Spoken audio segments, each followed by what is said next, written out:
Hi, welcome back to Lightworker Training. My name is Tatiana, and I'm so grateful to be with you today to get into this topic of projection. Are you projecting? How can you tell?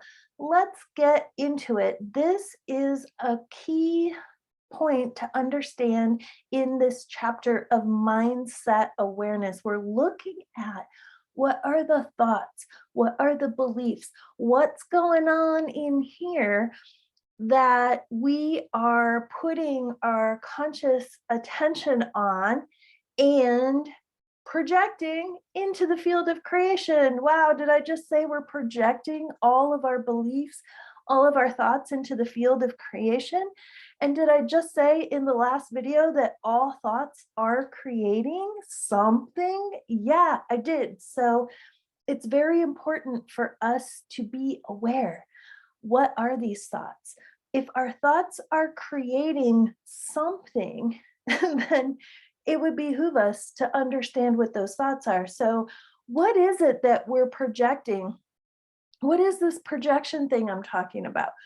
I have mentioned this in a previous video.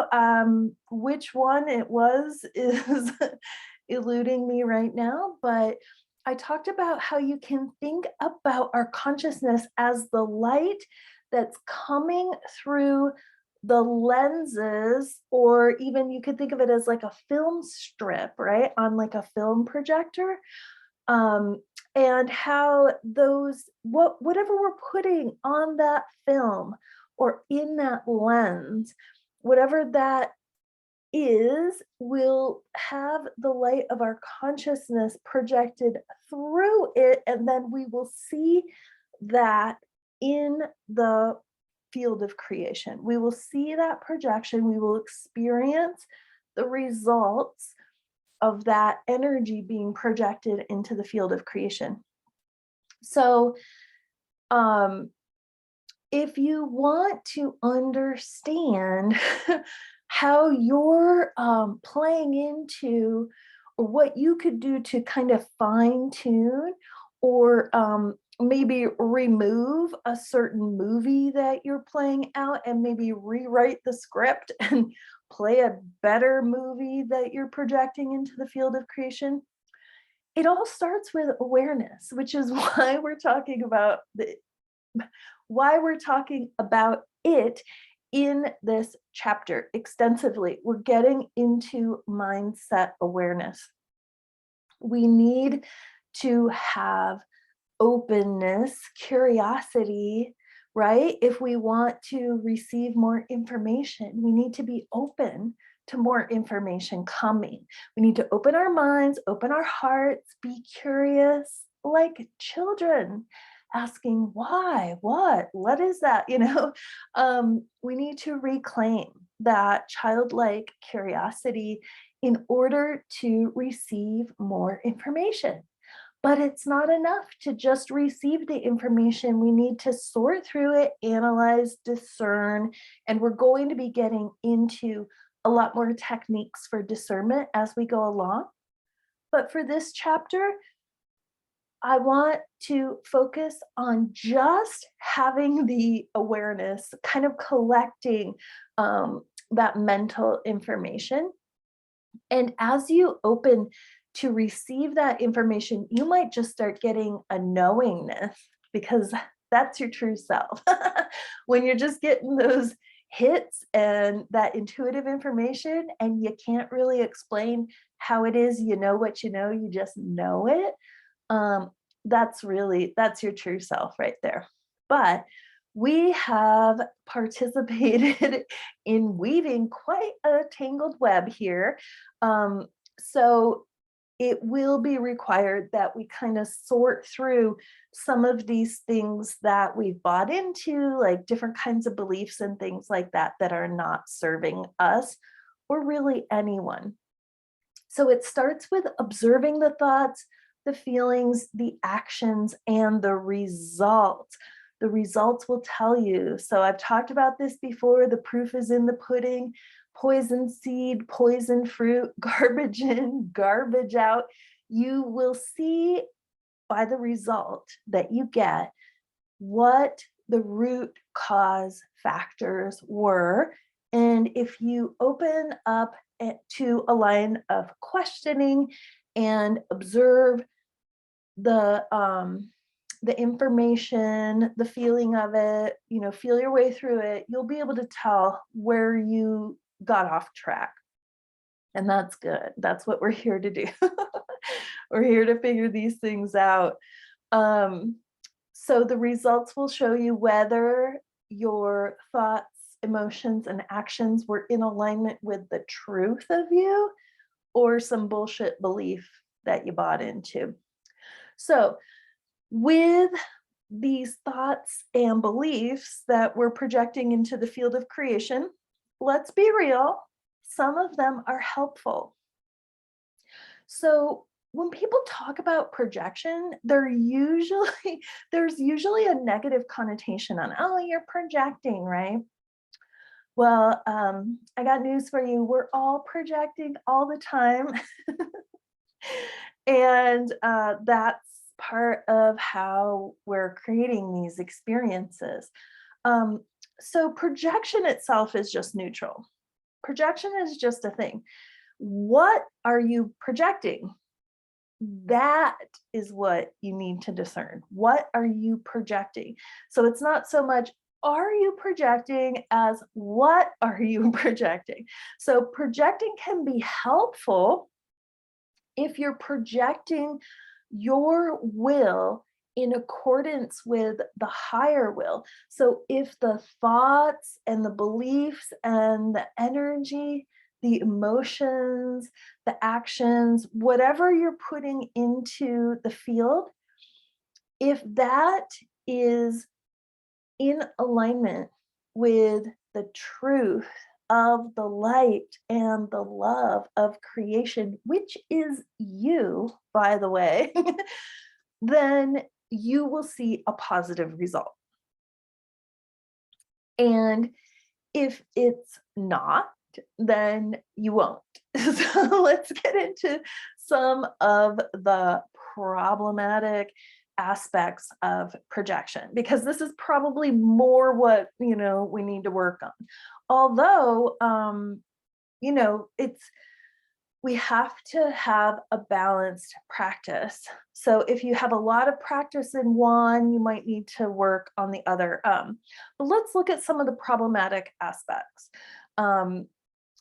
We tend to think of projection in this sense of projecting the shadow aspects of self onto another, disowning parts of self, lost parts of self, soul fragments, however you want to think about it, projecting that onto others. So there's actually an impulse of truth in that, or you could say that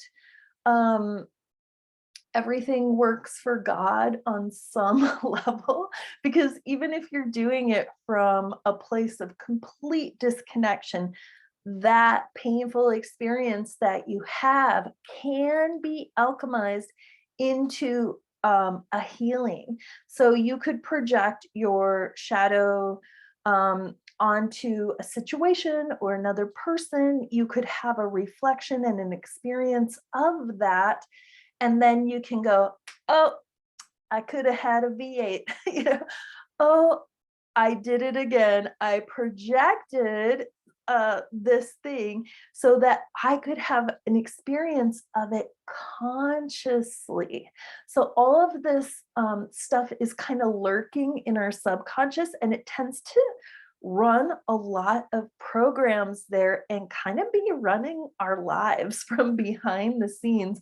And so when it becomes a thing that's happening in a relationship or a situation that we are conscious of, that's really helpful, because it's up, it's in our face, and we can go, I'm claiming my healing. I maybe don't know what it is that I need to heal, but I'm having a painful experience. So there must be something here that I can transmute. So even projecting shadow shit and your past wounds, your trauma, whatever onto situations or other people could even be helpful, but you have to claim it.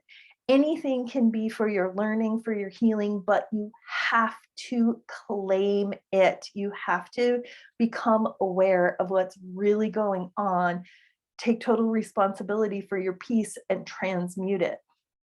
In and of itself, it's problematic, but you can take any problem and turn it into something beneficial. Okay, so that's what we tend to think of as projection shit, right? Projecting our crap onto others and thinking it's all them, right? Now, here's another problematic one that's maybe not on your radar.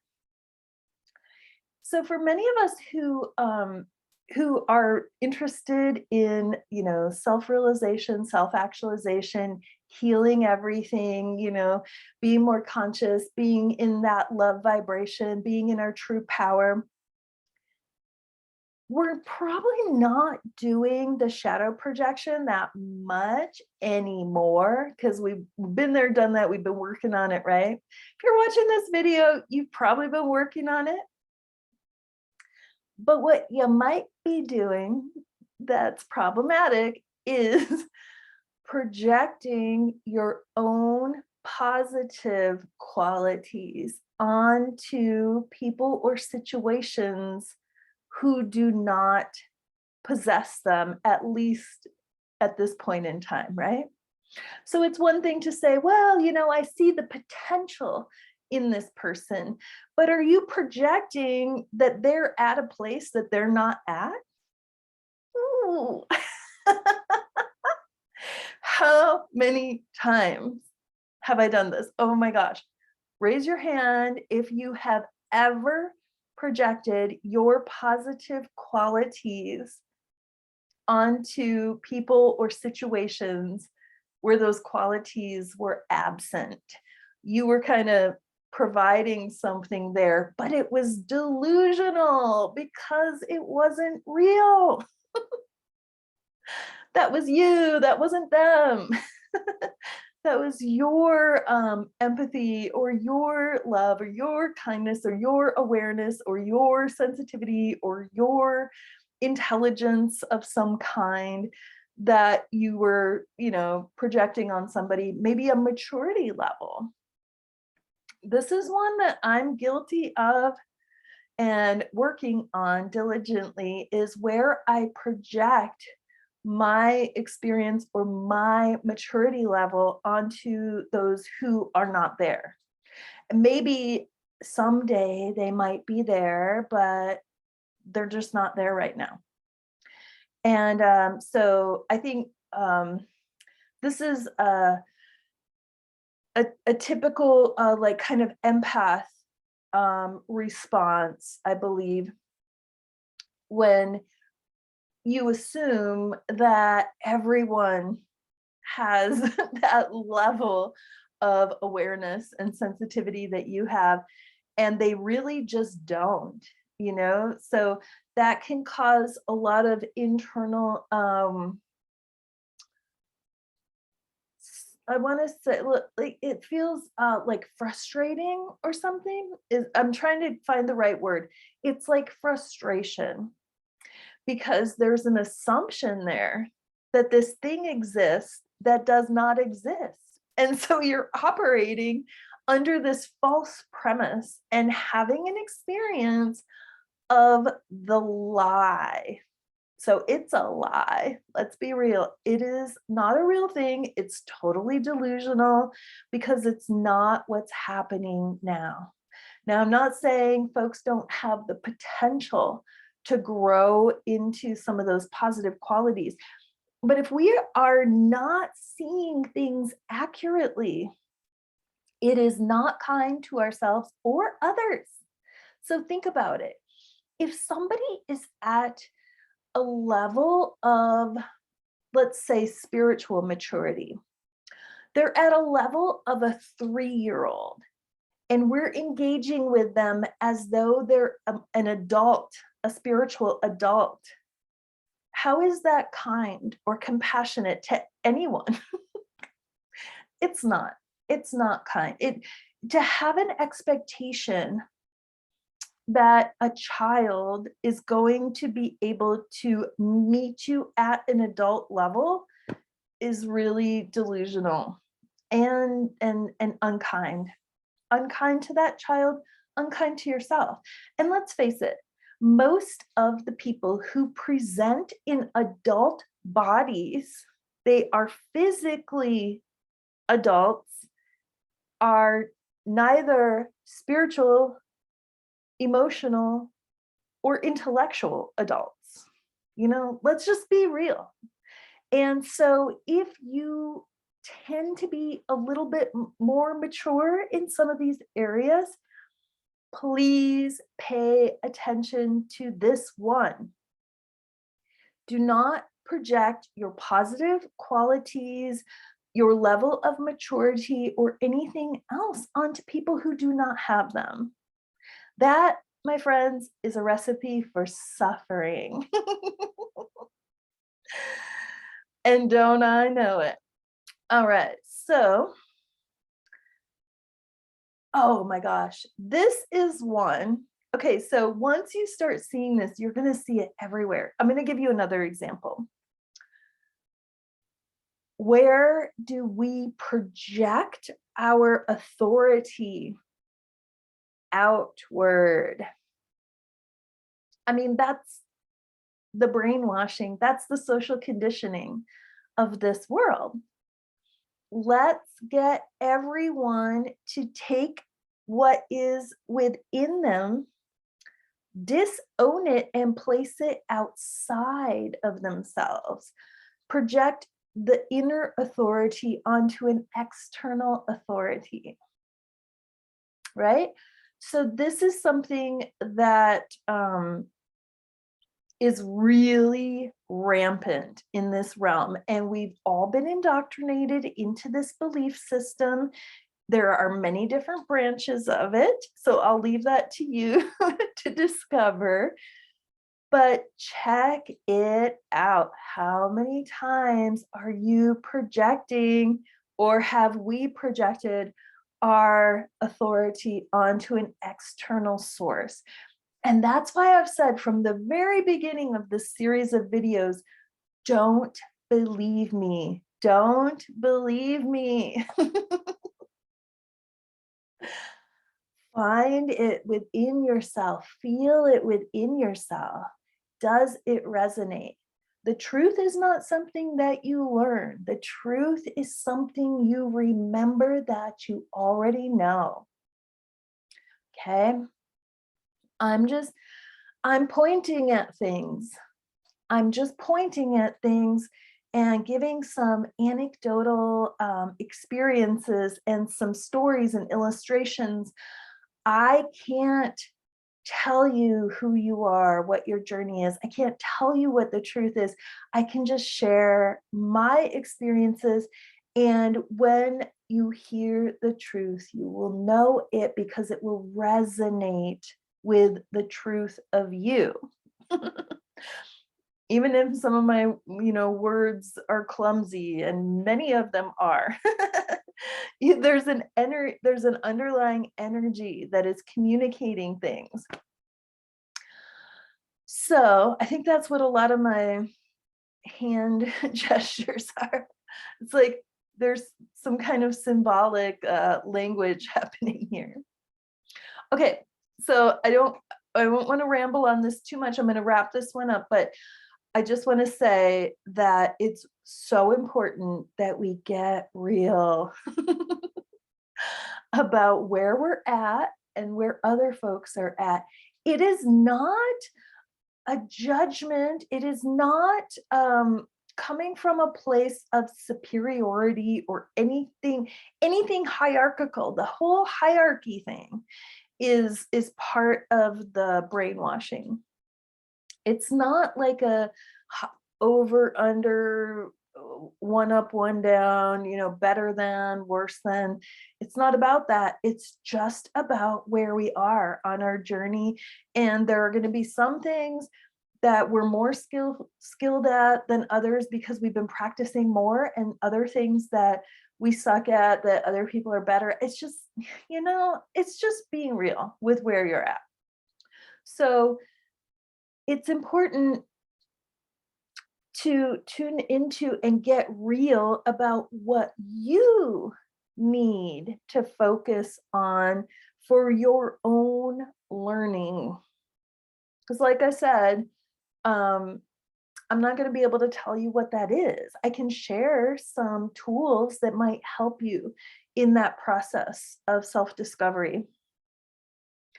And as you tune into that, what you need to do for your own learning, then you will understand what is truly helpful. Truly helpful.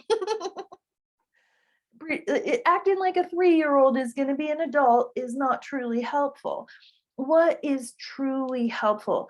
Well, being real about it. If you know that you're talking to a 3-year-old, you adjust.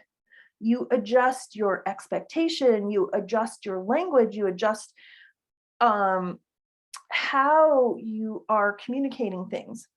You're still you, but you're actually more of your true self when you own where you're at and where other people are at, right? We got to get super real about this stuff. So if you want to know, what's really you, what's others, what is truly helpful in any given situation, what is going to be the energy, the thoughts and things that you can project into the field of creation that's going to create an outcome that is truly beneficial.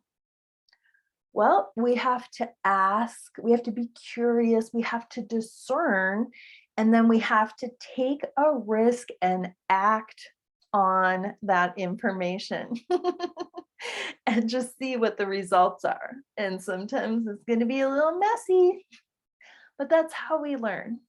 Okay, so I invite you to stay courageous, stay anchored in your true self, which is the light and the love of creation. And I'll see you next time on Lightworker Training. Bye for now.